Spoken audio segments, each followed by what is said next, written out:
Hi guys, this is Hirosaki. This story is all about what if Naruto was part of the Avengers. Naruto left the elemental nations and wound up in a world where flying metal man, magic, and gods exist. Before we start, kindly like and subscribe to this channel, and look over the description box for the author of this amazing storyline. Welcome aboard. Chapter 31, The Start of the Search and a New Life.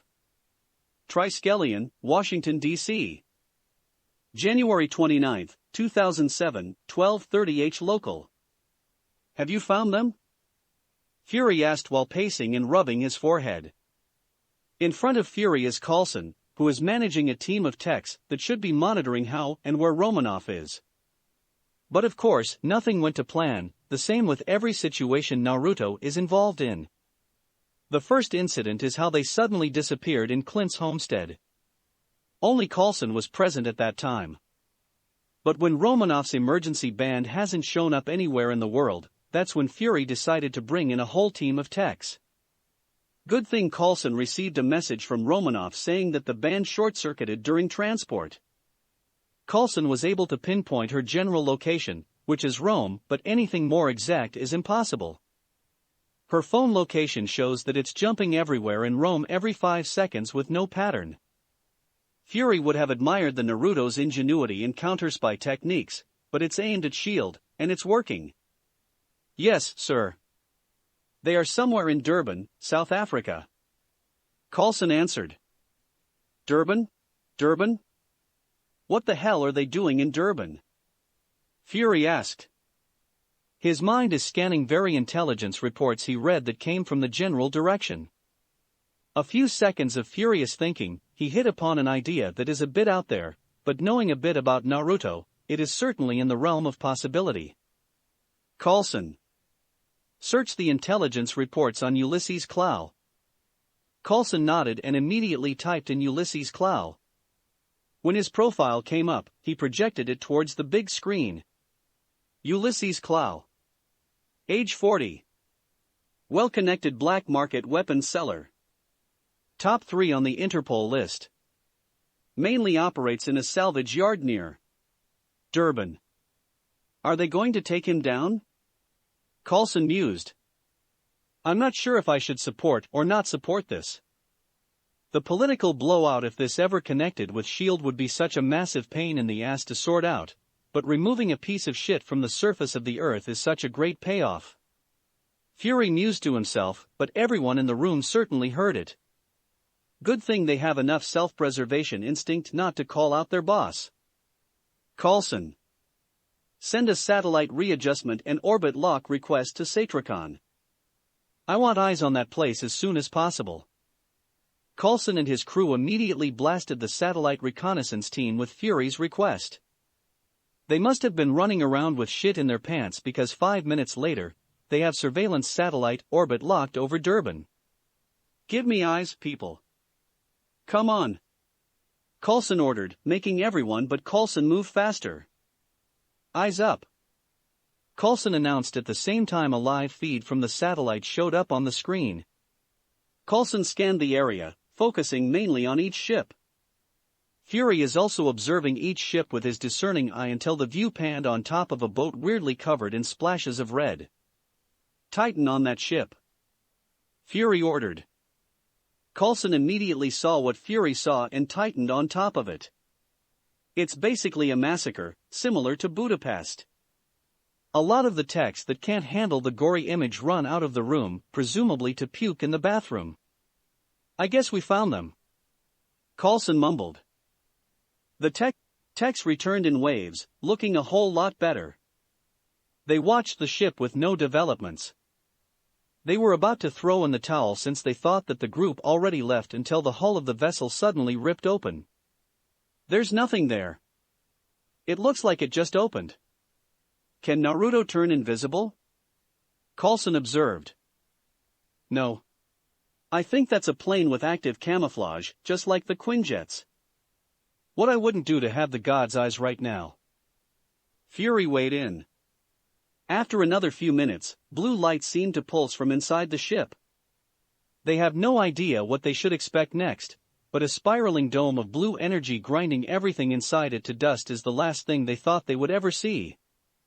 After the dome faded, only a large crater was left behind and a whole lot of dust.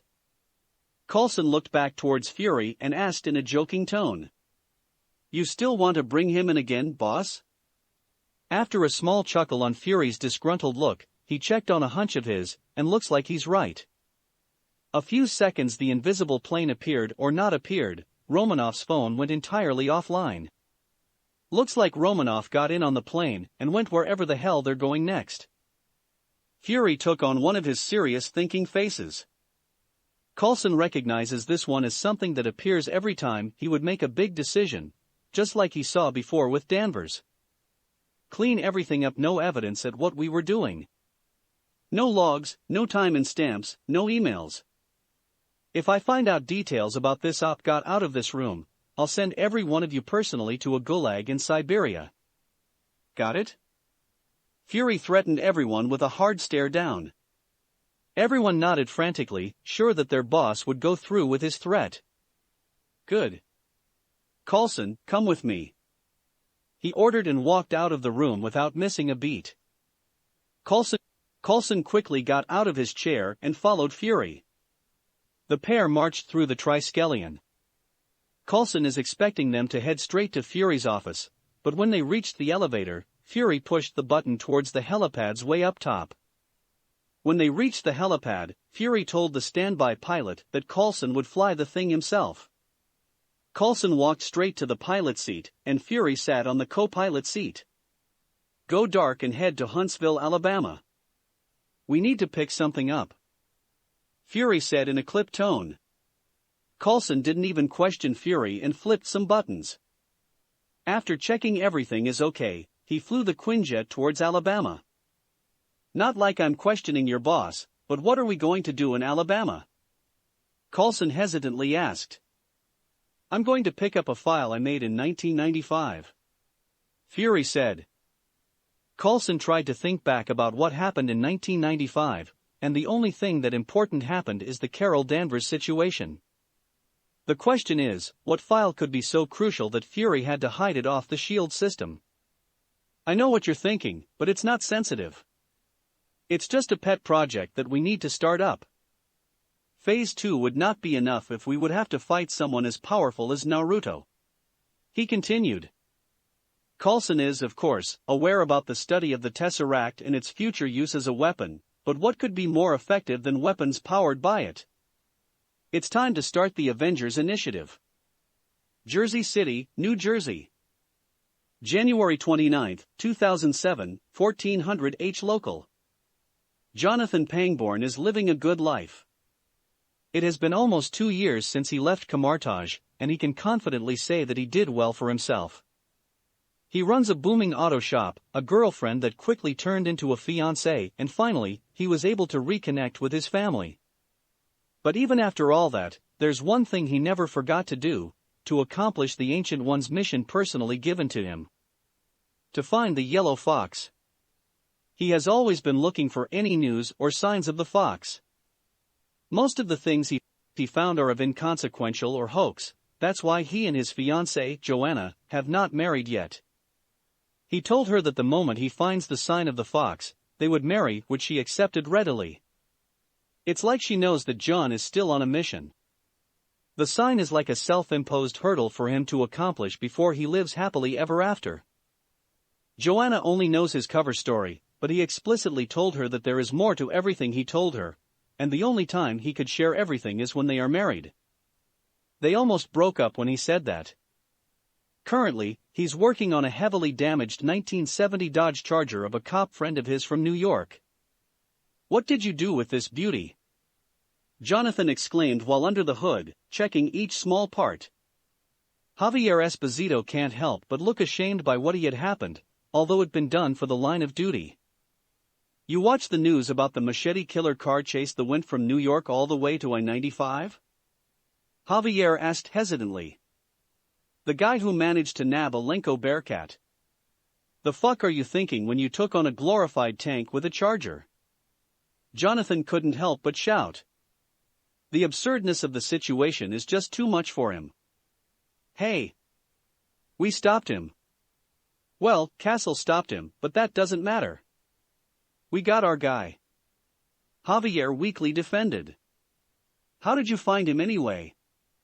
I heard he leaves nothing behind for you to get lead on. Jonathan offhandedly asked. Hey! We found a lead, or at least our captain did, indirectly. Javier answered. Why the hell would your captain find some leads? Because the Ninetales bargained with him. This got the attention of Jonathan. He doesn't know why, but something in the back of his mind is screaming at him. He rolled out from under the car and stared at Javier. Who's the Ninetales? Jonathan asked seriously. Some kind of information broker that only deals with military and law enforcement worldwide. Barters weird stuff for information. The only catch was that he contacts you by leaving a package. Everybody tried to find him, but he's just too good. In the end, everybody agreed that they'll use the info, but wouldn't let it get out to the general public. So, just don't tell anyone too much. Javier explained in as much detail as he can get away with. Why Ninetales?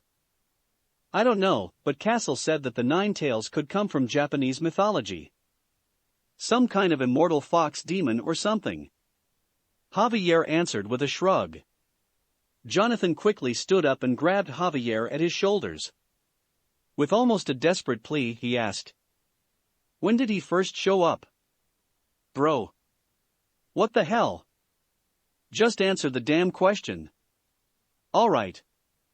The first reported package was received almost 2 years ago. Now get off me, bro. Javier finally answered and forced his way out of Jonathan's grasp. Jonathan, for his part, is now scanning his mind for everything that he read inside the libraries. One book mentions that the Ninetales fox is one of the strongest yokai or god, but usually only uses their power for mischievousness or pranks. One of their skills are shape-shifting and invisibility. That skill set could explain how it can move around undetected and gather information for selling. If a nine-tailed fox demon decided to change the flow of time for its pleasure, that could explain why the Ancient One would see a shift in the future. Javier, I need you to get out of here. I'll fix up your car, don't worry. I just need you to go away. Jonathan said forcefully while pushing Javier out of the door. Bro. What the fuck, man? Come on. You're acting weird. Javier shouted. Go, man. I'll call you about the car later. Goodbye. Jonathan said before slamming the door in front of Javier's face. Jonathan could hear him shouting obscenities from the other side, but he has to do something long overdue. Jonathan ran up the second floor of his garage and went into his office. He closed the blinds and locked the door. When everything is locked tight, he sat down in the middle of the room and meditated. It has been a while, but he was still able to create an astral projection. The projection traveled far until it finally reached its destination. The Ancient One is in the middle of a room meditating when she felt a projection rapidly approaching her. She opened her eyes and saw something that she's waiting for a long time. Master Pangborn. Good to see you again. The Ancient One greeted Pangborn, who bowed in respect. I think I found a clue about the fox. Jonathan reported. The Ancient One just gestured him to go on. There seems to be an information broker that is helping the military and law enforcement. No one saw or heard him. He only leaves behind packages with information and a price. Pangborn repeated Javier's explanation. The only thing that identifies it as him is a name he leaves behind, Ninetales. The Ancient One looks contemplative for a moment, thinking how a nine-tailed fox demon got so strong that even the time stone can't see its past or future. It took her a few minutes to think about the implications of a powerful demon loose in the world. Master Pangborn. It looks like you have succeeded in your mission. I hope you have a good and enjoyable life. May we see each other again. The Ancient One said with a smile. Thank you for everything, Master. You all are invited to my wedding, whenever and wherever it might be. Jonathan expressed his gratitude with a bow before disappearing. The Ancient One stood up and walked out of the room. She walked towards the training ground. When she reached the viewing platform of the fields, she shouted her order. Master Mordo. Assemble a team. You're going to look for a nine-tailed fox. Mordo, whose mid-step on the air, immediately dropped to the ground. Clint's Homestead, Missouri. January 29, 2007, 1600 H local. Where the hell are they? Clint is anxiously waiting at his porch. 30 minutes ago, he and Laura determined that the baby didn't turn around inside her womb. The baby is breached, causing the labor to be more dangerous for her and the baby. They only noticed it when Laura's contractions continue to strengthen, but the baby can't seem to be pushed out. Running out of time and out of options, he tried to call Natasha. Unlike Clint, who only has basic first aid understanding, Natasha has an extensive repertoire of medical knowledge that can help him, and Naruto's teleportation ability can bring her anywhere instantly. But Natasha's phone was somehow out of range, which is bullshit since it has a global network connection. The reason he was outside right now was because Laura heard what Naruto said to Natasha. The knives are special. Just throw it anywhere, and I'll know when you're in trouble. Clint is still skeptical about it, but with no other choice, he searched for the box of knives Naruto gave Natasha. He ran out of the door and threw it on the ground. That was 5 minutes ago, and he was slowly losing it. Laura is still upstairs trying hold on for Natasha, but the baby would get out one way or another, with or without complication.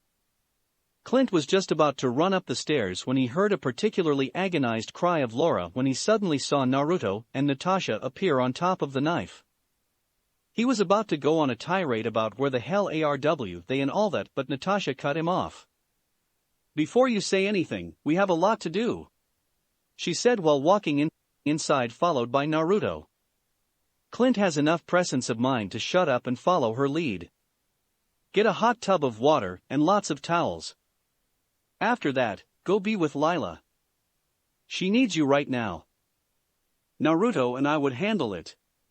Clint was going to complain about Naruto, but Natasha just cut him off again.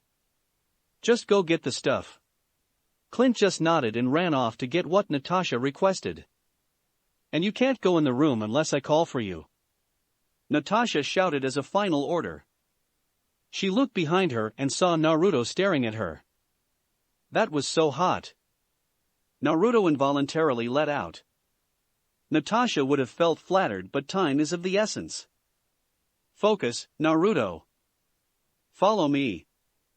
Laura should be upstairs, Natasha said while running the stairs, sure that Naruto was following her. When they got into the room, Natasha went to Laura's side. You're going to be okay.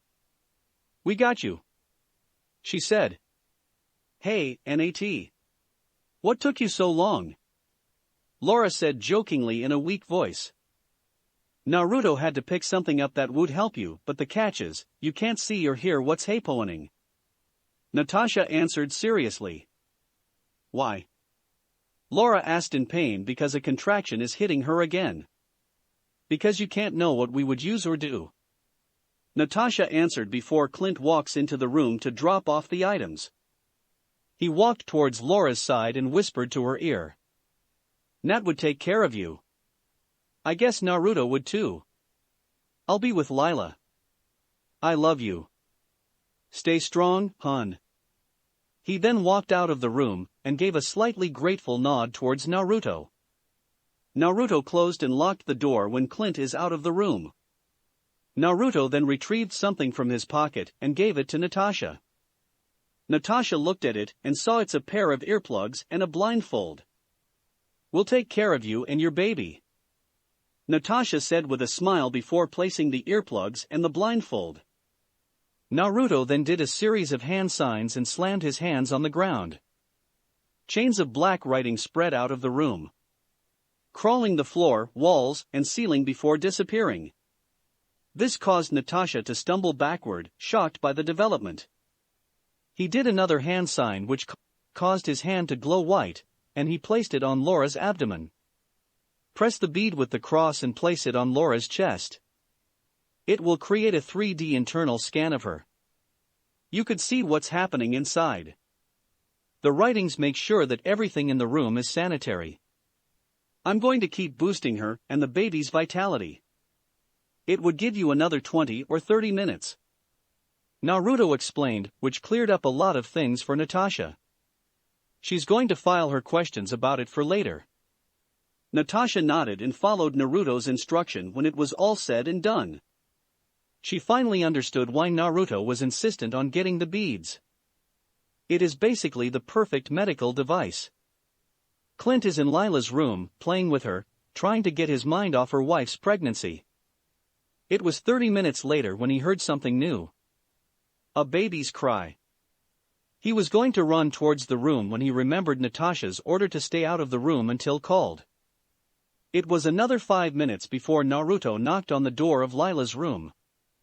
When Clint faced him, he also saw Natasha with him. Everything went fine. Laura and the baby are both healthy, Natasha said with a bright smile. Naruto was also beaming behind her. Go on in. We'll play with Lila for a bit. Clint rapidly stood up and hugged Natasha. Thanks, Nat. Thank you a lot. He whispered. When he disengaged Natasha, he gave Naruto a pat of gratitude on his shoulder. He immediately ran towards the master bedroom and saw one of the most beautiful things he ever saw. Laura was carrying their baby, who's wrapped with towels. Hey, hun. Clint quietly said. He walked over to Laura's side and hugged her. Want to hold him? Laura asked. Clint nodded and carefully took their baby. Hi, Cooper. I'm your dad. I'll make sure you are always safe. He introduced himself. Clint and Laura couldn't help but shed a tear at the moment. Chapter 32, What Happened? By Ninzana, Wakanda. January 29, 2007, 2200 H local. Chaka took quite a while to tell the story about his brother, Zuri's role, and the radicalized view his brother took on. By the end of it all, most of the discrepancies that happened in 1992 were answered. Mkathu and Chala are the most affected by the revelations. Mkathu, because he's the current leader of the border tribe, which were the most affected by the incident. The previous elder died during Klau's distraction. Chala, for his part, was shocked that his father had killed his brother or left a member of the royal family to fend for himself. Baba. Are you saying that there's a prince out there that we know nothing about and didn't bring him home? Chala quietly asked, his rage only being held back by his training. Yes. I entertained the idea of bringing him here, but this is not his home. He has no love for Wakanda, or its people. I cannot say for sure that he would stay the same, but I can't take the chance. Chaka defended himself. Mkathu suddenly stood up and bowed. I would like to retire for the night, Your Highness. He requested, hoping to get out of the council before he could say something that might jeopardize the border tribe's position. I think it's for the best if we all retire for the night. It has been a trying day for all of us. Sarati suggested. Chaka looked around the room and saw the exhausted expression on everyone. Nothing more could be achieved tonight. Yes. You're right, Elder Sarati. Chaka said with a sigh. I at this moment end this tribal council meeting. He announced. Everyone gave a small bow before leaving quickly. Chaka is sure that by tomorrow night, most of Wakanda would have heard the story. Mkathu alone would surely announce it tonight. The only ones left in the room are Chala, Chaka, Okoye, and the rest of the Dora Milaje. Baba. Let me try to find Jobu's son. Chala requested. No. Accepting a new member of the Golden Tribe right now would jeopardize the stability of Wakanda. Chaka forcefully said. Chala was taken aback by his father's tone. We can't just leave him out there. We are his family. We have an obligation to help him. Chala reasoned. And I am the king. I have an obligation to Wakanda above all. Chaka roared. You would not try to find him. He ordered with a glare. The king stood up and walked out of the door, his Dora Milaje following him. Before he could leave the room altogether, he said, we would speak about this no further. When the door closed, only a seething Chala and a stoic Okoye were left. I might have been ordered not to do anything, but he didn't say someone else couldn't find him. Chala said to no one in particular, but Okoye heard him. You realize that I still serve the king? Okoye deadpanned. Yeah. I know. That's why I'm going to stay put and do nothing. Chala said with a grin. You're going to ask him, aren't you? Okoye asked, already knowing the answer. Of course, Okoye. It's the fastest way to do it. Chala answered with a shrug. The pair started to walk out of the room. What do you think he would ask for this time? Okoye asked, genuinely curious. I don't know. You know him. It's either absurdly cheap or absurdly expensive. He said while closing the meeting room door. Clint's Homestead, Missouri. January 29, 2007, 1700 H local. Clint left the master bedroom, leaving Laura and Cooper to rest up. Bringing a new life into the world sure must be exhausting. He went towards Lila's room to check on his guests. As Clint was nearing his daughter's room, he heard three voices laughing. It looks like everything's okay at their end. He knocked on the door and opened it. What he saw utterly floored him. Natasha, Naruto, and Lila were playing with some kind of robot pony. If he just focuses on that, everything might be okay. But behind him, there's a massive mound of toys and dresses that certainly didn't come from his daughter's cabinet, and he was reasonably sure who's to blame for the mess. The trio didn't stop playing after he went in, so he cleared his throat, trying to get everyone's attention. Lila and Naruto looked at him with an eerily similar expression. This just served to annoy Clint even more. How the hell can a 20-something man look like his angelic daughter? Natasha, on the other hand, was thoroughly enjoying the play-by-play. She couldn't help herself and placed her face on her palms to stifle her laughter. Hi, Daddy. Look at what Ruto gave me. Lila said with a smile while showing her father the robot pony. Clint wasn't even sure that kind of toy is commercially available. That's great, honey. Clint forced out with his eyebrow twitching uncontrollably. Would you mind if I borrow Aunt Natasha and Naruto for a moment? There's no need for that chick. I mean, Clint. Naruto said while continuously looking around the room, probably trying to find a way out. Clint's eye twitch is now more pronounced. His strained smile just made it more hilarious, although Naruto just ignored him. Naruto faced Lila and hugged her. I have so much fun playing with you. I'll visit you soon, he said with a smile. Naruto then turned towards Natasha and her a quick kiss. I'll pick you up in 2 days. Just keep a knife on you. He finished his statement with a wink. Sure. Always have it on me. Natasha answered while patting the small of her back. Sorry, we weren't able to do the last part of the date. Are you kidding me? This is way better, although less delicious, Naruto asserted. He saw Natasha's confused expression, so he continued. My plan was for us to go to Japan and eat some ramen. I should have expected that, Natasha said with a smile. Clint was guarding the door while Naruto obviously said his goodbyes, preparing himself to give Naruto a beatdown. Hey, Clint.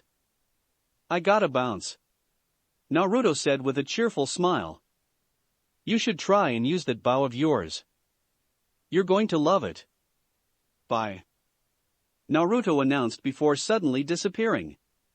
Clint just stood there, dumbfounded. He could faintly hear Lila talking about how Naruto is some kind of magician or something, but he's still processing how he could forget that the guy could teleport. Only Natasha's gentle slap to his arm snapped him out of his stupor. You hear that, Clint? Naruto is a magician. Obviously, guarding the door won't work on a magician. Natasha teased. Clint ignored Natasha and took a deep calming breath. Lila. Want to have an early dinner and see how mom's doing later? He said while crouching down to her daughter's eye level. Lila's eyes sparkled, and she nodded repeatedly. Can I bring my new toy? Lila asked with those big puppy eyes. Of course, honey. Clint forced out after a pause. You can watch some TV downstairs while your aunt and I prepare dinner. Kids really are full of energy because Lila still has enough energy to run downstairs even though she's been awake for 9 hours. Clint and Nat walked out of the room and towards the kitchen. So? Clint drawled out when the pair reached the kitchen. Where'd you guys go? Wow. You lasted until we reached the kitchen. Good for you. Natasha said sarcastically. Clint just tuned out the sarcasm and just waited for her to continue. We had breakfast in Rome. Some friend of his owned a restaurant there. He took you to Rome? Clint asked in disbelief, which Natasha just nodded to. Of course, he took you to Rome. How the hell did he even know someone in Rome? Natasha started taking out ingredients from the cupboards and fridge, while Clint prepares the pots and oven. Natasha had stayed with the Bartons so much that she knows everything in the kitchen. I don't know, but I think he's one of his customers.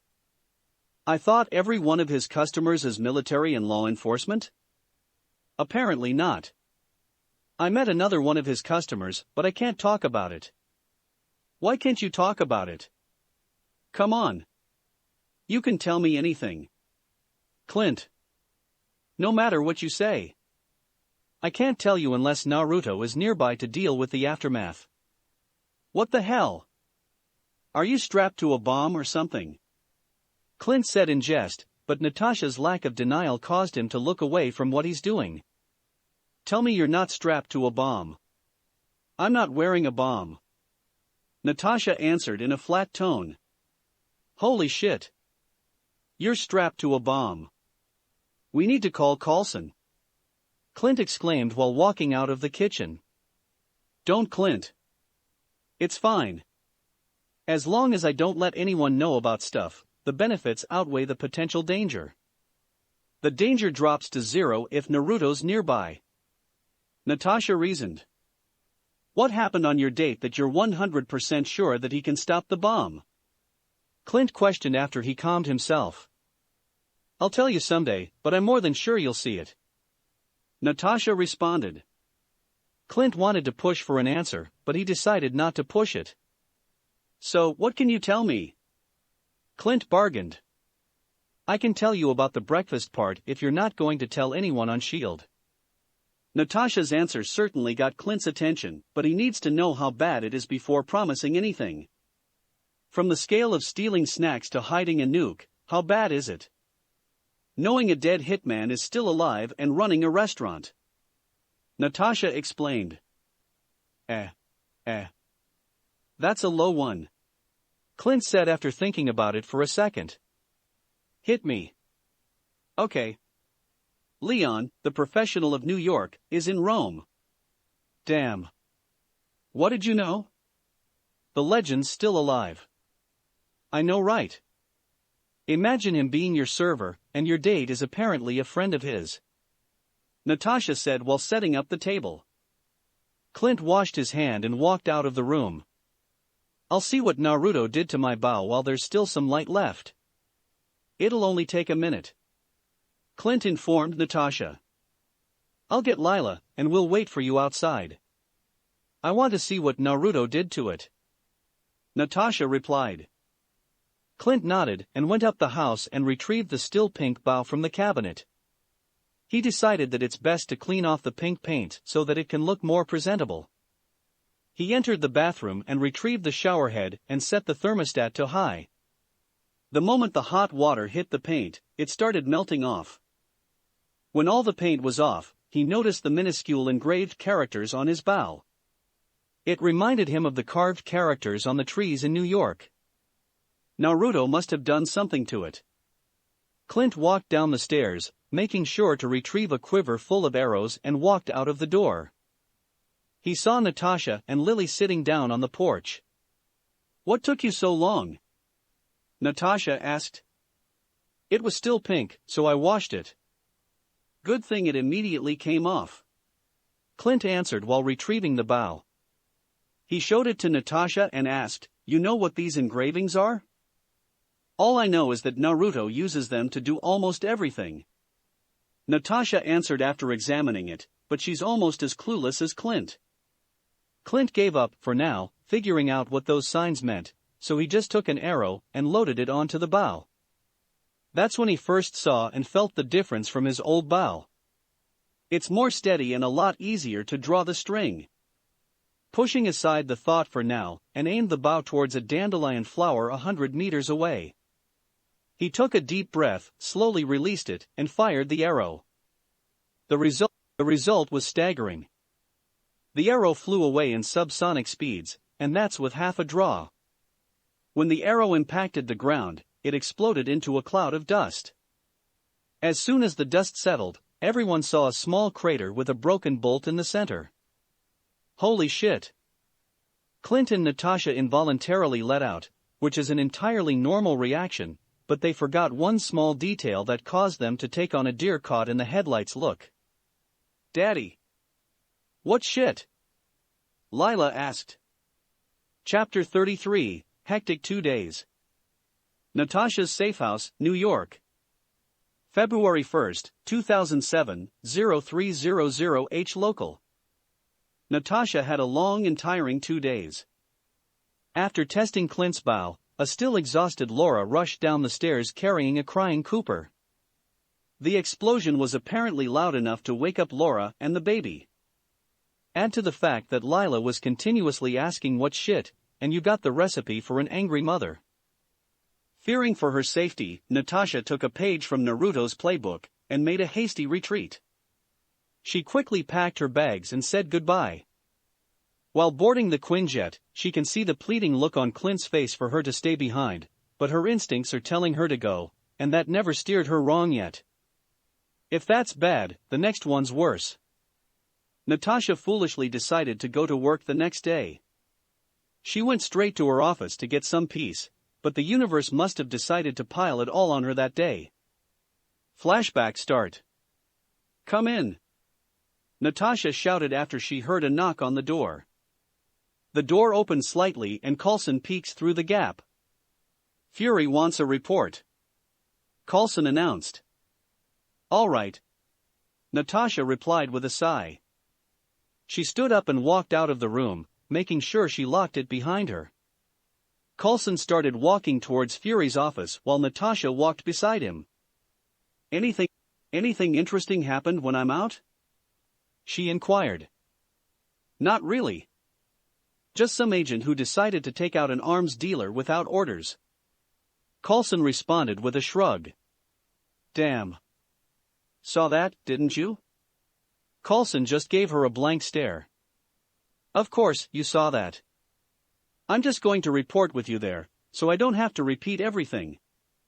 Coulson went straight inside Fury's office after doing a biometric scan. Natasha followed behind him, and she saw Fury reading and leaving notes in a folder while sitting on his desk. When she and Coulson sat down on the guest chairs, Fury laid down the reports and closed the folder. That's when she saw the title of the report, although it didn't clue her in on anything. The title on the folder, Avengers Initiative. "Nice to see you, Romanov. How was your date?"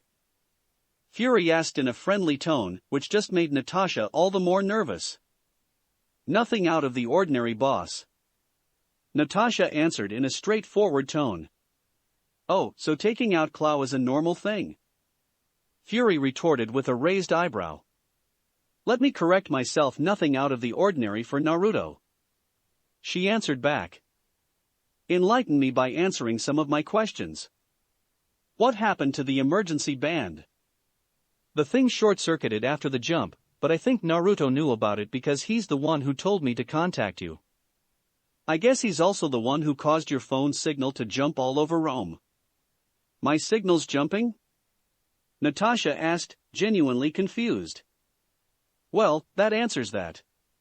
Fury blurted out. So, where did you go? Natasha internally panicked.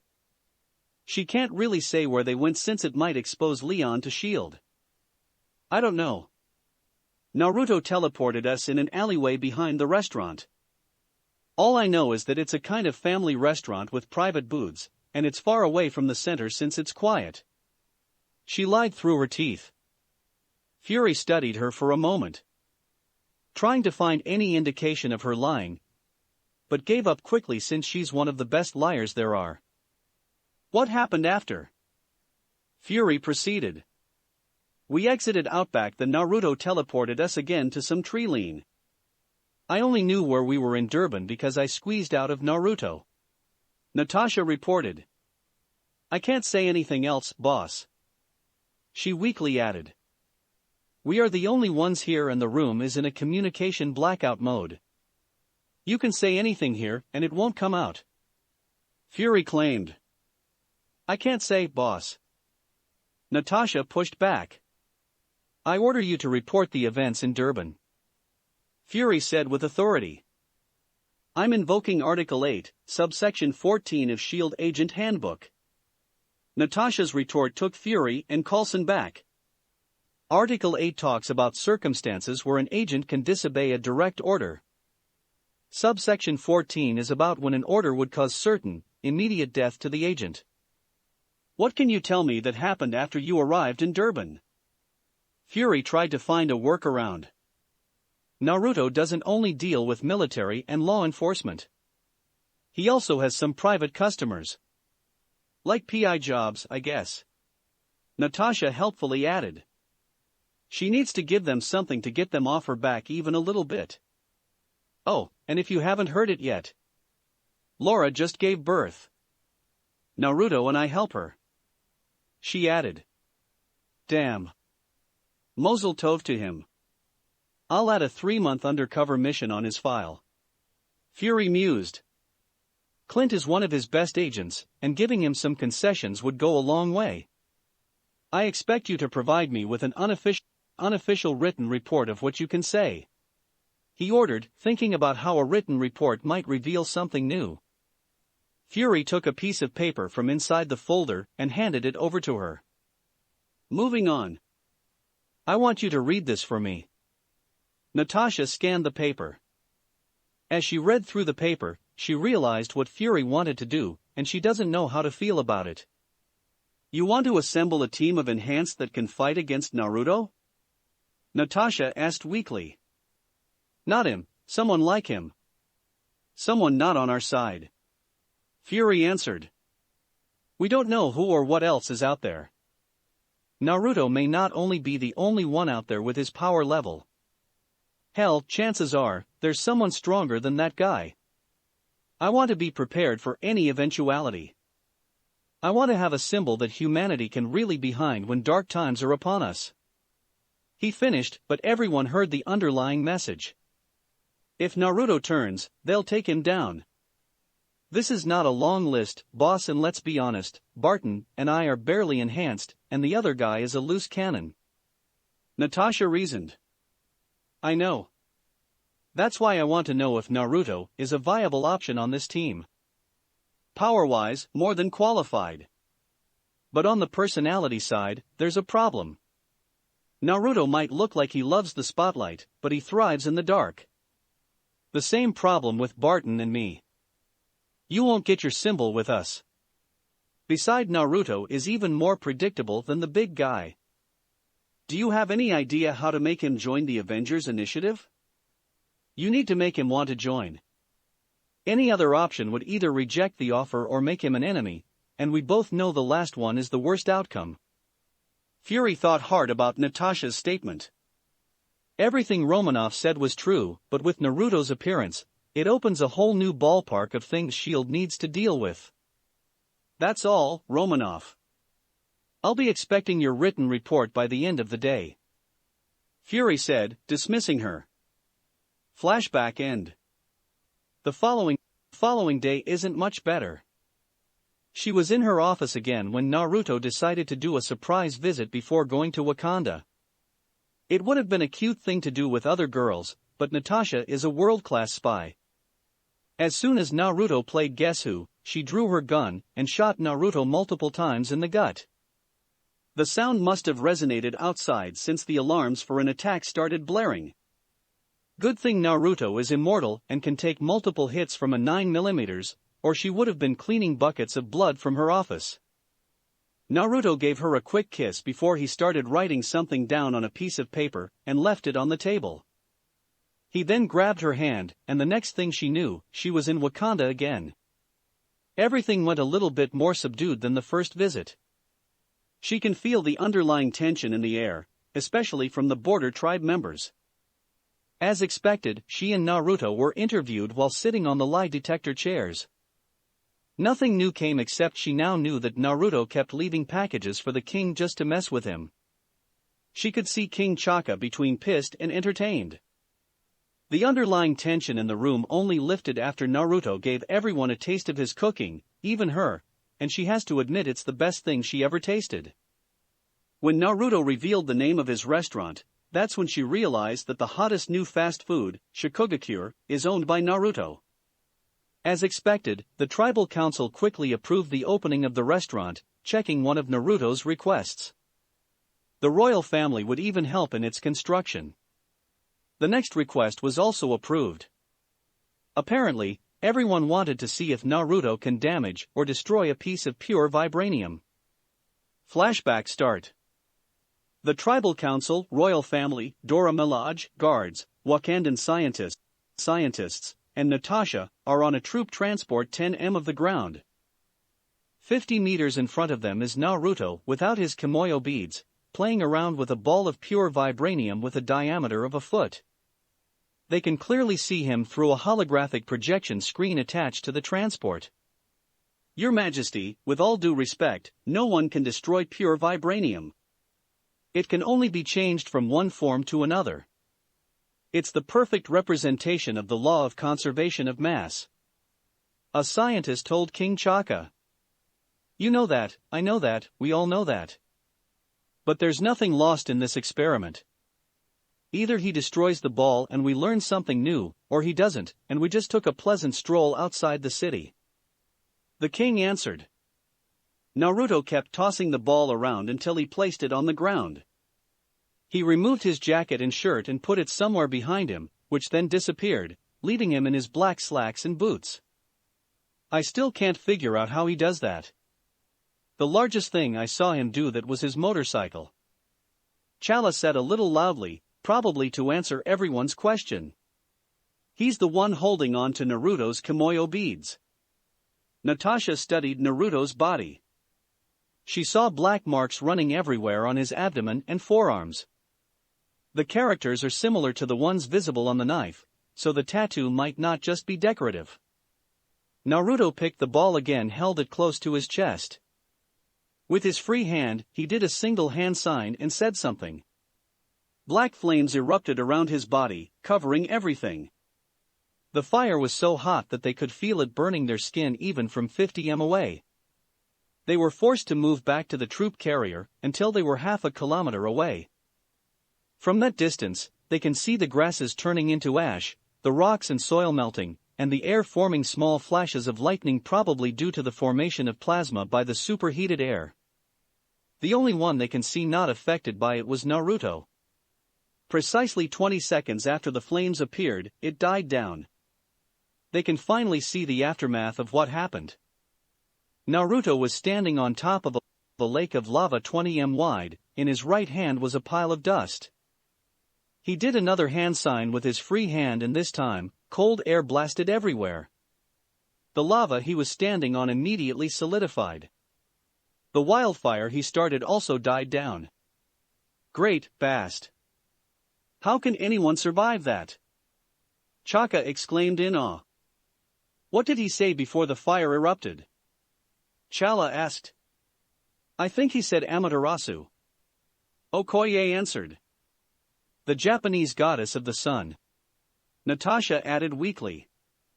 A fitting name. Chaka replied. Your Highness, the fire burned as hot as the surface of the sun. A Wakandan scientists voiced out. And it doesn't appear to be its hottest since the temperature keeps on climbing. As the scientist was speaking, Naruto, now wearing a shirt, was jogging over to the transport. He leaped onto the carrier when he was a few meters out. He walked over to stunned scientists, grabbed his hand and opened his palm.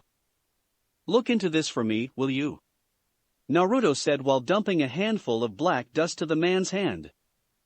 He walked over to her side and finally noticed all the stares on him. What? Is there any dirt on my face? Flashback end. Natasha could have punched him silly right there and then, but his obliviousness just makes him all the more endearing. She hates that she started to fall quickly, but there's nothing she could do against it. Naruto's experiment spurred the Wakandans into a fervor. They consider vibranium as a sacred metal, and with good reason. It's used in almost every part of their lifestyle, and the reason why they have advanced so much. The royal family held a small gathering as a celebration for the new friends of Wakanda. Well, it's more like they're trying to bribe Naruto to do more tests and jobs for them. She just happens to be with him. Naruto went batshit crazy during the party. He managed to outdrink in the party, even Chala, who she now knows has a more similar skill set to Captain America. They decided to leave when the party was dying down. But before they could go, Chala pulled them aside. Flashback start. I have a job for you. Chala said to them when they were sufficiently out of the way. Let me hear the details first before I give my price. Naruto replied. I want you to find my uncle Njobu's son. Naruto thought about it for a second and pulled out a folder from behind him. Are you going to contact him? Naruto asked seriously while lifting the folder. Yes. I intend to bring him home. Chala asserted. Damn. I can't give this to you in good conscience. Why? Chala asked with a slight snarl. How can I put this lightly? Naruto mused. Oh, I know. He'll destroy Wakanda. What? His whole life, he prepared for one single purpose. Be the king of Wakanda and basically take over the world. Of course, it's for fighting racism against dark-skinned races, but Wakanda would inevitably fall if he becomes king. So, what do you want me to do? Just forget about him? Nah. I'll make contact with him. We just need to keep anything Wakandan as far away from him as possible, until we change his worldview. Chala thought about it, and Naruto's plan made the most sense. It would eventually bring back a member of the royal family while keeping Wakanda safe. All right. Thank you. Chala said with a bow. Hold up. I haven't said my price yet. Naruto interjected. Right. Forgot about that. So, what's the price? Chal sheepishly replied. A copy of how a vibranium suit could be made. You want to know how to make a suit? Not a suit itself? I was going to ask you to make Natasha a suit, but I have another material in mind. I just want to know how you make one, so I have an idea. Naruto explained. Natasha, who was listening in on the conversation, perked up. Having a suit made of vibranium would be awesome, but the mystery material Naruto said indeed piqued her curiosity. I can do that, but I want monthly updates about it. I'll call you over the Kimoyo beads in a month so you could pick it up. Chala replied after a moment of thinking. Flashback end. Natasha can't believe what happened in the past 2 days, but the most shocking thing that happened was after Natasha brought him to her safe house. One thing led to another, and now she's lying on the bed with Naruto beside her. Both of them naked. What are you thinking? She heard Naruto asked. Just how crazy everything the last 2 days have been. she responded. Naruto gave out a small chuckle. So, what happened to the second and third date? Naruto continued. I thought this was the second date? She replied. Naruto pulled her closer to him and hugged her. This is not the second date. This is more like a business trip or something. You still have to plan for our second date. Naruto answered while kissing the top of her head. Yeah. You're still going to teach me how to build a bike, she said while looking straight to his eyes. She then turned around and mounted him. But in the meantime, I have more enjoyable activity in mind, she finished before kissing him deeply. Chapter 34, I Might Be Human. Natasha's Safe House, New York. February 1, 2007, 1400 H local.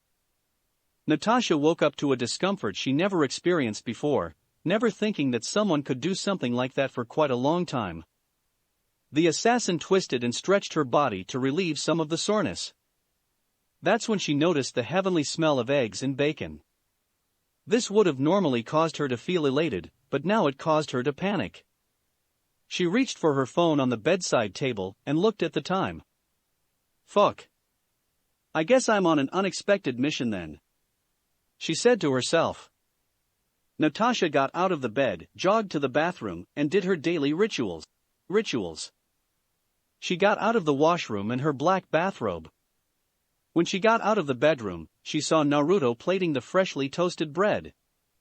Good morning, Nat, or should I say good afternoon? I made breakfast, so I guess it's morning. Naruto greeted her with a bright smile. Natasha sauntered over towards Naruto and gave him a deep kiss. This looks wonderful. Probably taste wonderful too. You could probably take over the world with your cooking, Natasha complimented with sincerity. Contrary to possible stereotype, he doesn't only know how to cook god-tier ramen. His range of cooking goes far and deep as supported by the cuisines he cooked up in Wakanda. Come on. I want to taste your food again. Don't exaggerate. You just tasted my food yesterday, Naruto retorted with a blush. Sometimes his insecurity peeks through his confident exterior, and Natasha could see something deeper behind those eyes. A sadder and darker history. Come on. I want to get some calories in my body after last night, Natasha teased before pulling Naruto and sitting down in front of the table. Naruto sat down in front of her. Itadakimasu, Naruto quietly said. Natasha, for her part, waited for Naruto to finish giving his thanks. Naruto and Natasha ate in companionable silence, enjoying their meal until Naruto noticed Natasha continuously glancing at him. Nat. You're a world-class assassin. Just ask the question, Naruto told Nat. Natasha choked a little when he heads Naruto since she thought she's subtle.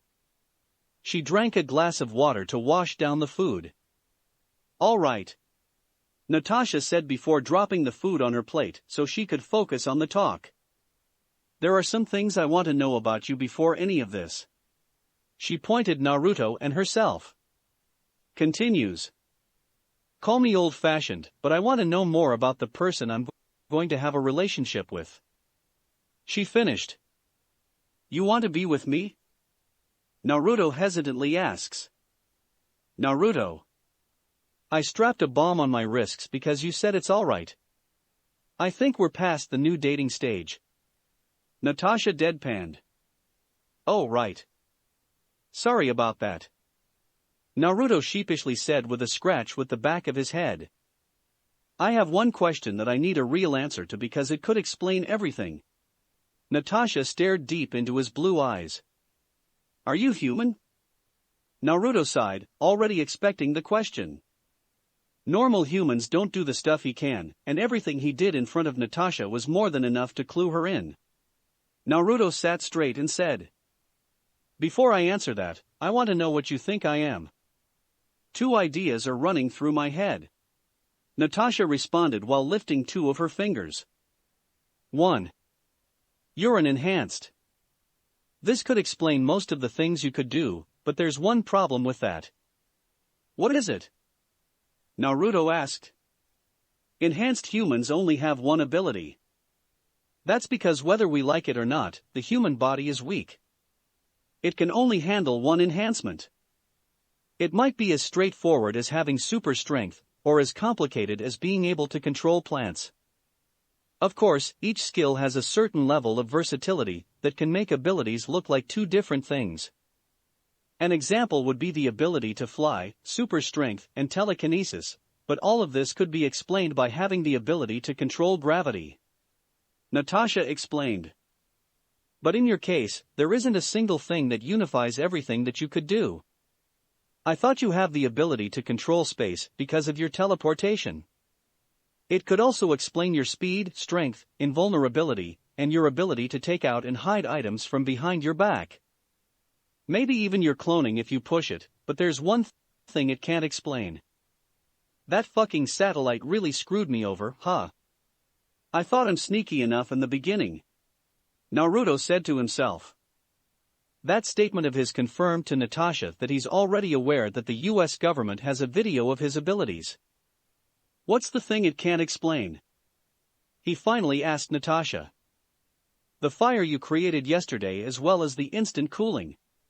Natasha answered. I tried to think about how you did it. I first thought about the spiraling dome that destroyed the ship. The dome could also be explained by space manipulation, but the fire was just too different from it. You might achieve the heat by colliding space together and performing controlled nuclear fusion, but the problem now was that the scientists detected no radiation. In conclusion, I don't think you're an enhanced. Naruto stood up and clasped Natasha's hand. He gently pulled her towards the couch. They sat there side by side but facing each other. What's your other idea? He asked when they were finally settled in on the couch. You're an alien. Natasha answered straightforwardly. She can see Naruto thinking hard about what he should say next. They were sitting there for a few minutes when Naruto stood up, did some hand signs, and slammed his hand on the ground. The same as the last time, writing spread out across the room before disappearing. She assumed that it was some kind of anti-surveillance measure since the sound of traffic outside suddenly stopped. I'm not exactly sure what I am, he said in a quiet voice. But I know, at the very least, I was born human. Natasha hid her surprise. Even though she expected some form of confirmation to her question, hearing it was still a shock. What happened? She asked, drawing from her skills and experience, trying to make it easier for him. There's a few basic knowledge that you need to understand first, he said. I'm not from this world. Hell, I'm not from this universe. Natasha finally connected a lot of details. The light, his initial lack of identification and background, and some gaps in basic knowledge. The world I came from is called the Elemental Nations, named after the 5 largest countries: fire, wind, lightning, earth, and water. Think of it as feudal Japan, except for one major change. We can use chakra. Chakra? Like spiritual energy? Natasha couldn't help but asks. It's more like the combination of environmental physical and spiritual mental energies, but it's almost the same, Naruto answered.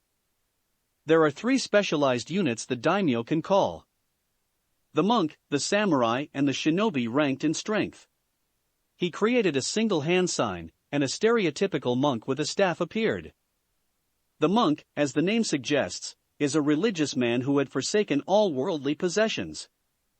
They are trained in temples to pray and to fight.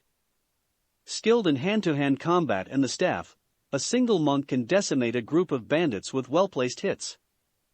They can also use chakra to reinforce their bodies and expertly control a single element. The reason monks are rarely called upon by the daimyo is that they would instead make peace than war. Natasha can't take her eyes off Naruto's representation of the monk since, as he was explaining, the monk would move to show its skills. The monk then turned into a samurai-themed metal-armored man. The samurai. The right-hand man of the daimyo. They help him with all the bureaucracy and administration. But don't be fooled by their day-to-day job. When it comes to war, they are efficient and deadly. Trained in the art of kenjutsu and chakra enhancement since birth, they can cut down battalions of men. Their chakra swords and armor make them almost invulnerable in the battlefield. They follow a strict code of honor that makes them fight everyone face-on. Any violations of the code would immediately label them as Ronin. Their only downside aside from their code of honor is that the daimyo needs them to run the government efficiently. That's why they are rarely called onto the battle. I'm guessing you fall onto the shinobi category? Natasha asked. That's right. The samurai then turned into a younger Naruto, maybe around 12 or 13 years old, wearing a god-awful bright orange worker suit. The shinobi is the most potent and versatile warrior. They are like a combination of monk and samurai, but without all the constraints. We have no code of honor, only laws of war. We would stab you behind the back if it made the job easier. The shinobis are mercenaries.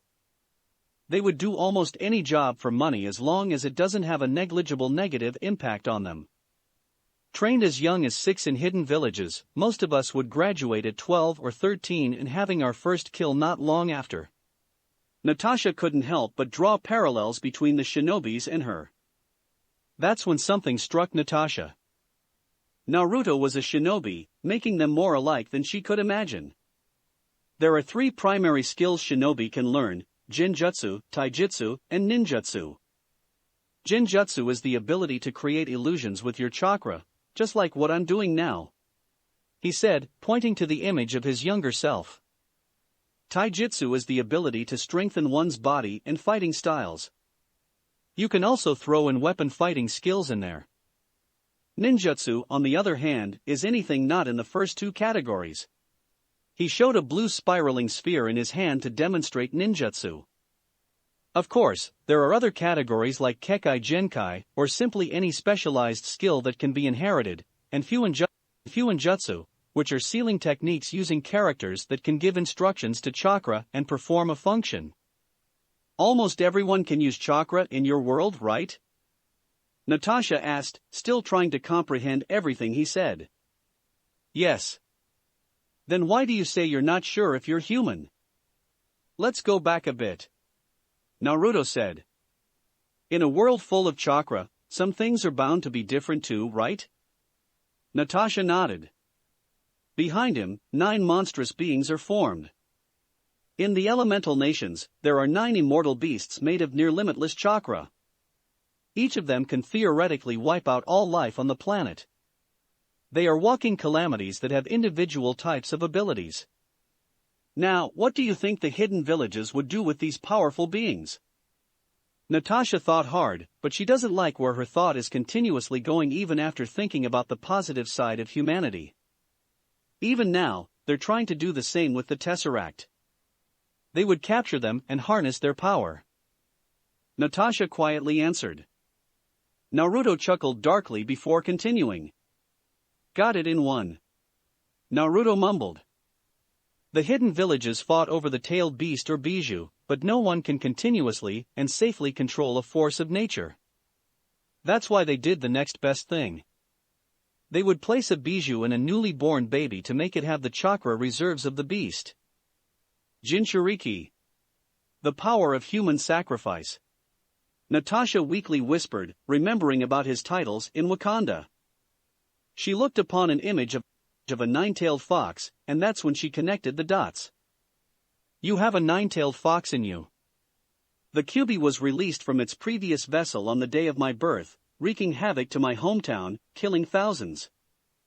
With no other viable candidates, he was sealed in me, Naruto said while lifting his shirt and pointing at the spiral around his navel. I left the elemental nations after the 4th Shinobi War because I just had enough of all the death and war.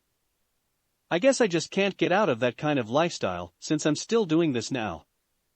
He finished with a chuckle. Natasha digested everything he said, categorizing and tagging everything he said. As she was running through the stuff, she noticed something. The only thing personal about him that he added is that he's the vessel of an immortal beast and an orphan, which is still pretty big but pretty lacking. She knows he's not saying something, but maybe they're more alike than she likes. They both play things pretty close to the chest.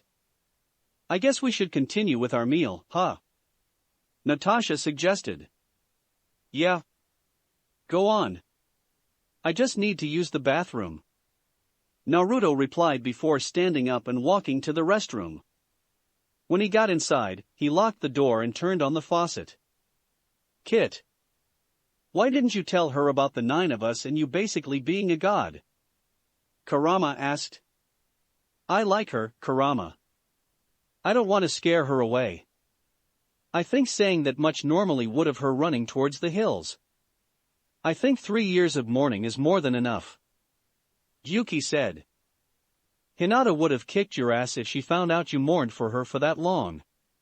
Chome added. Naruto couldn't help but chuckle. Hinata would certainly kick his ass. He glanced at the mirror and saw a tear rolling down his eyes. He washed his face and dried it off before walking out of the bathroom and headed straight towards the table. I just realized something yesterday, Natasha said when Naruto sat back down. You destroyed $50 million worth of vibranium just like that. The same thing Captain's indestructible shield is made out of. That stuff's worth 50 mil.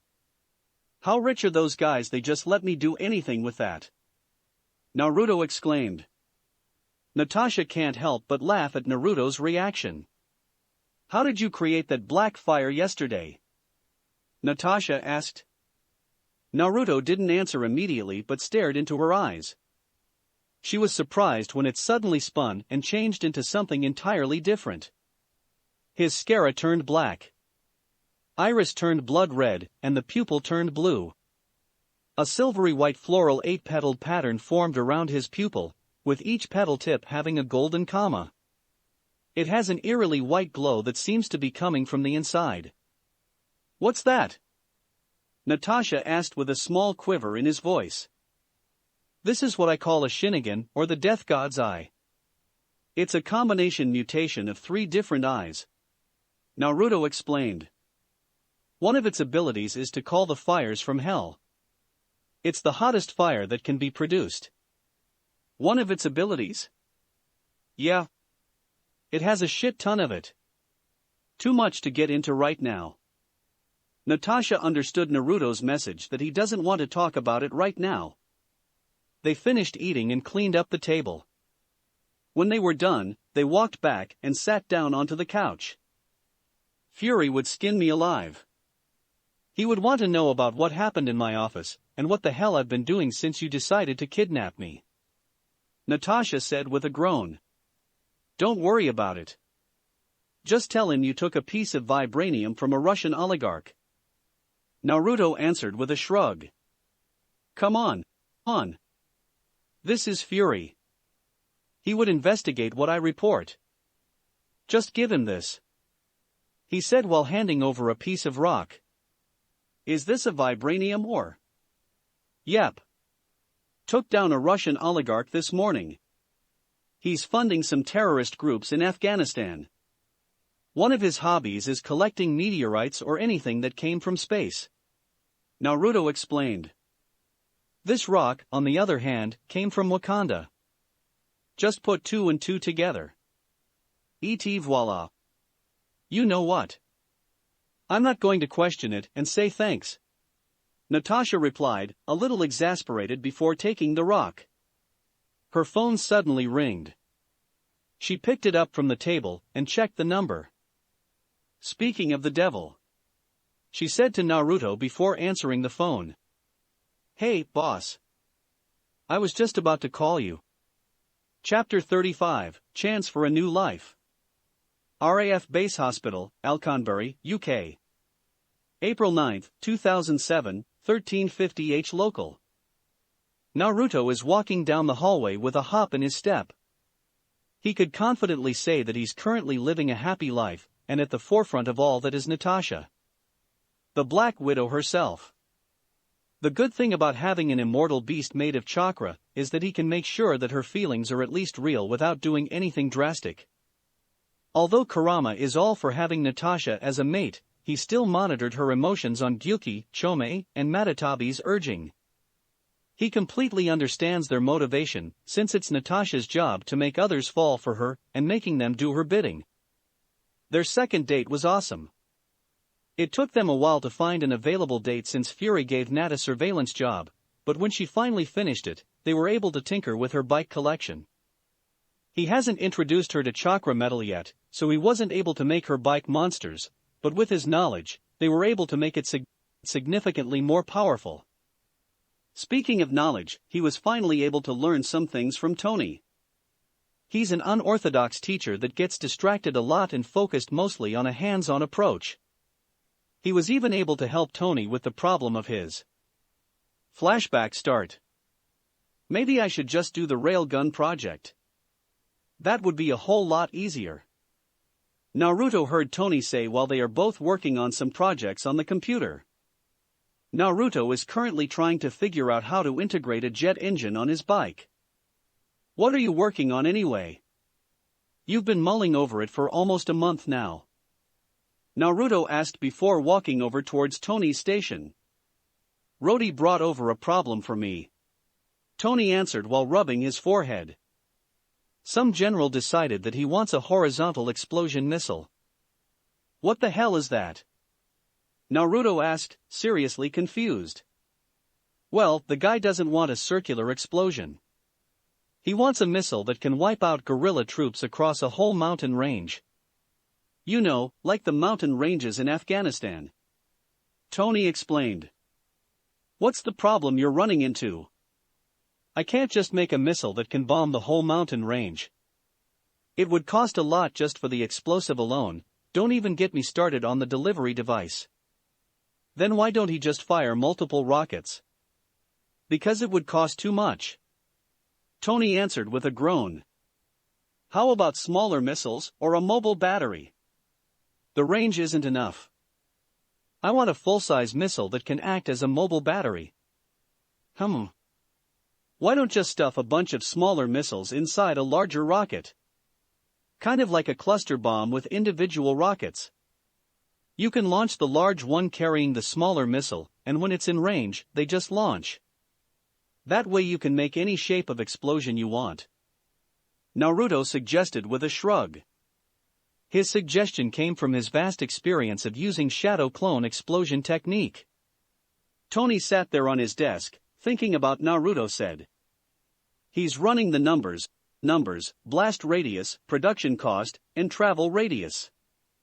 Each missile would be 10% cheaper than other weapon systems with comparable damage output while possibly extending the range. Motherfucker. Tony whispered to himself. He has been trying not to use curse words since Morgan was born, but he just seems to be an appropriate time to use one. I could just kiss you right now. He said. Please don't. I have enough trauma with that.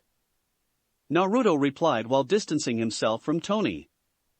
He can't help but shiver when he remembered his first kiss. Jarvis. Run, bring up the specs of the RGM-84 harpoon. We could probably use that as the base. Certainly, sir. Bringing it up now. Jarvis answered. Flashback end. Tony estimated that he could make a prototype by the end of the year, and a finished product the next. There's just too much on his plate to finish everything in under a year. As Naruto was musing about Tony's new PERT project, he finally reached his destination. He looked at the clock at the end of the hallway before going in. Inside is a 70s-style bedroom complete with an attached bathroom. Balloons, gifts, greeting cards, and flowers are placed around the room. The medical equipment is presumably hidden inside the walls, which makes the room unique as it gives the studio a homey feel. Lying down on the bed is an 86-year-old British woman. Margaret Elizabeth Carter, or Peggy for short, is the woman that started it all.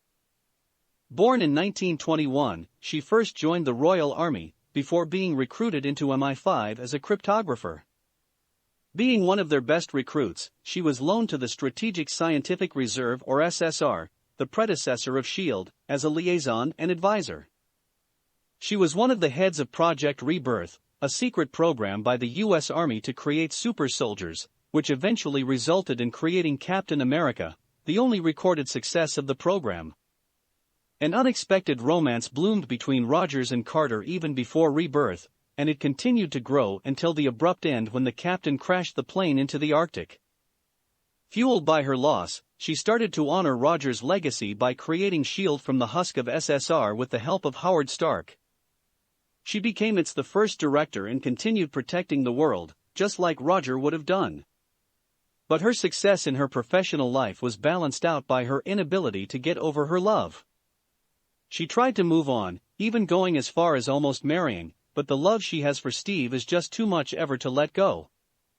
Now, she's just waiting for her to be reunited with him, but she just has no idea they will meet again when she's still alive.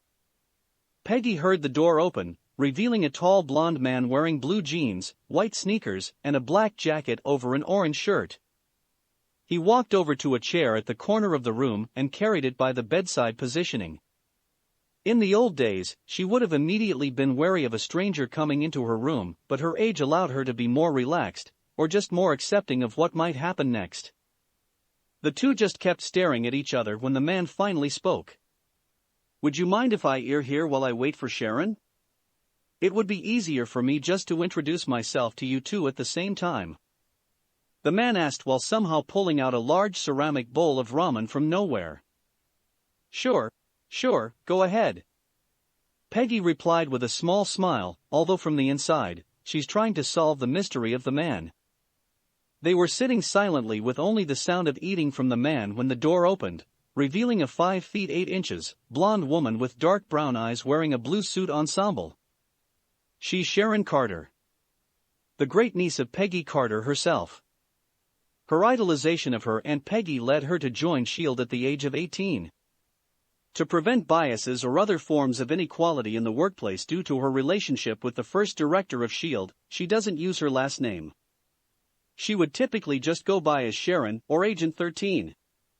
The reason she's visiting her Aunt Peggy today is that it's her aunt's birthday today. So, imagine her surprise when she saw an unknown man sitting by her aunt's bedside eating ramen. The hospital has stringent security protocols to make sure no one unwanted would get in. So, either the man is well connected, or he is just that good that he can just waltz in a secure hospital, and right now, she's leaning towards the latter. Sharon immediately drew her gun and pointed it at the man, but it didn't faze him at all. "Who are you and what do you want?" Sharon asked in a threatening tone. "I'm the guy who's about to finish his ramen and I'm obviously here for a visit," the man answered with a sarcastic tone. "Rude," he added with a whisper. "To be fair, you entered the room without knocking," Peggy interjected.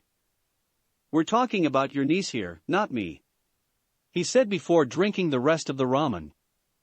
He placed it on the bedside table and looked at Sharon, utterly apathetic to the gun pointing at his face. "Pull up a chair. It's too tiring to talk while you're still standing up." Sharon thought about it for a moment before reluctantly pulling a chair facing the man, but still not moving the gun away. "Ugh. Really? Can't you remove the gun?" Sharon just glared at him. "Before I leave today, we're all going to be buddies." The man placed his hand onto the side, acted like he was pushing something, but then suddenly a cube precisely a meter wide appeared, surprising both women. "I'll even bet that this thing." "Is that?" Peggy hesitantly asked. Even though she's quite old, she would never forget anything about Steve, even what material his shield was made of. "A large cube of vibranium?" "Yup. Definitely is," the man confirmed with a grin. "Apparently, this thing is worth around $4 billion. The answer floored Peggy and Sharon. According to Howard, the metal he used on Steve's shield is one of a kind. Virtually indestructible and versatile. The perfect metal, he called it. But now, some guy out of nowhere is strutting around with a massive piece of vibranium and willing to bet it away like it's nothing. $4 billion worth of nothing. Who are you? Sharon weakly asked after recovering enough from her shock. Me? Haven't I introduced myself yet? He asked, but he received no reply. Anyway, I'm Naruto Uzumaki, but most people call me Ninetales. The pair was shocked to learn who they are talking to. In the 2 years that he's been active, the Ninetales quickly became the boogeyman of the criminal world. The information he sells is always top class, and the payment is cheap compared to the value of the info. This led to multiple law enforcement agencies and militaries being able to take down criminals or terrorist groups. His mercenary business, on the other hand, is what strikes fear to everyone. It always ends badly for the opposite side. As in, no one would recognize you badly. All of this happened without anyone knowing what he looks like, and now, the guy in front of them is claiming he's Ninetales. Sharon discreetly started to reach for his phone and call in an emergency alert to SHIELD when the man, now known as Naruto, spoke. I wouldn't try calling Fury if I were you. Sharon's hands immediately recoiled when she heard his voice. You're going to want to listen to what I say, but if the one-eyed try hard interrupts this meeting, I'm out. He warned. Sharon was curious enough to listen to the guy, so she distances her hand from her phone, but the gun is still aimed towards Naruto. To make things easier for all of us, I'm going to let you both ask one question each that I'm going to answer. Peggy immediately grabbed onto the offer and asked, How did you get that much vibranium? The father of my friend gave me some. Naruto answered. Of course, that's not the whole truth. When Naruto asked for a piece of pure vibranium to destroy, it's not for the sake of destroying it. It's for him to be able to study a pure piece of vibranium enough, so that he can use the creation of all things to create vibranium, since when he decided to produce vibranium before, it always comes up a little different. Now that he has studied pure vibranium enough, he can make as much as he wants. As for burning the sphere into ash, that's just a form of misdirection, since if he takes it home whole, it might cause the Wakandans to place him into scrutiny. Sharon decided to use her question to learn more about the supposed Ninetales. Where are you hiding? Wow. That's a stupid question. Naruto retorted, causing Sharon to flinch involuntarily. I'm not hiding. You don't need to hide if no one knows who you are, or the ones that do know don't tell anyone else. Peggy and Sharon understood the last part of Naruto's assertion. Somebody knows who he is but decided not to disclose the information. The only one they could both think that will do that is Fury. They just have no solid idea why. Now we're done with that part, let's continue to why I came here. Naruto said before facing Peggy. I'm here to offer you to extend your life by making you physically younger. His statement caused the Carters to freeze, but Naruto just continued. I can make you as young as when you were 21 as well as counteract the early stages of your Alzheimer's. What? When are you going to tell me about that, Aunt Peggy? Sharon exclaimed since it's the first time she's bearing about it. Peggy gave Naruto a hard glare. Hey! I didn't know she doesn't know. Naruto defended himself. You! Shut up! Sharon shouted towards Naruto before facing her Aunt Peggy again. Why didn't you tell me?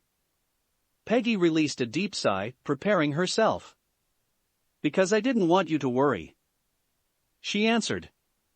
I'll always worry, Aunt Peggy. That's my job. Sharon replied. Naruto cleared his throat to get the pair's attention. Sharon gave him a scowl for interrupting.